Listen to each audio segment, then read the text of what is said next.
Histoire raconte. C'était un matin d'hiver, à Paris. Le vent coupait les joues, les passants marchaient en vite, les yeux rivés sur leur téléphone. Sur le pont Mirabeau, un homme se tenait là, immobile, les mains accrochées à la rambarde, le regard perdu dans la Seine. Il s'appelait Antoine. Un nom ordinaire, une vie ordinaire. Du moins, en apparence. Quelques mois plus tôt, tout s'était effondré. Un licenciement, une séparation, et ce sentiment insupportable d'être devenu invisible. Chaque jour, il faisait semblant d'aller quelque part, juste pour ne pas affronter le vide de son appartement. Mais ce matin-là, il n'avait plus la force. Il voulait juste que tout s'arrête. Alors qu'il se penchait légèrement, une voix a rompu le silence. « Vous savez, la Seine est glaciale aujourd'hui. » Antoine s'est tourné, surpris.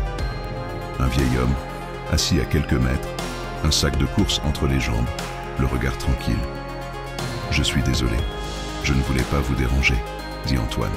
« Vous ne me dérangez pas, vous m'inquiétez un peu, c'est tout. » Le vieil homme a ajouté calmement. « J'ai perdu mon fils ici, il y a 10 ans, et chaque matin je viens parler à ceux qui pensent le rejoindre, juste au cas où. » Le silence a repris, pesant mais humain.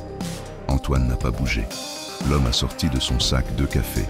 « Je me suis dit que j'aurais peut-être besoin d'un ami ce matin, et je crois que vous aussi. » Antoine a hésité, puis, lentement, il a pris le gobelet.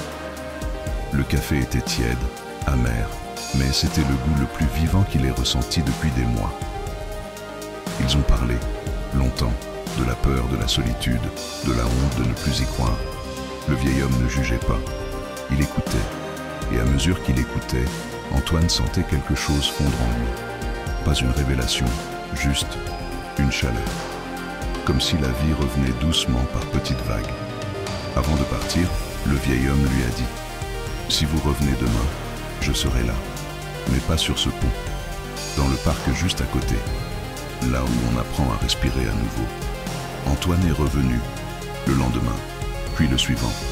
Chaque jour, il s'asseyait sur le même banc, observant les passants, parlant de tout et de rien.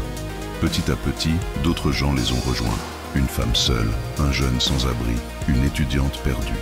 Ce banc est devenu un lieu de parole, un cercle humain au milieu du bruit du monde. Un an plus tard, Antoine a créé une petite association, les Ponts Invisibles. Chaque semaine, des bénévoles se rendent sur les ponts de France pour parler, écouter et rappeler que derrière chaque silence, il y a une histoire qui mérite d'être entendue. Aujourd'hui, plus de 300 vies ont été sauvées grâce à ce simple geste. Un café, un mot, une présence. Conclusion.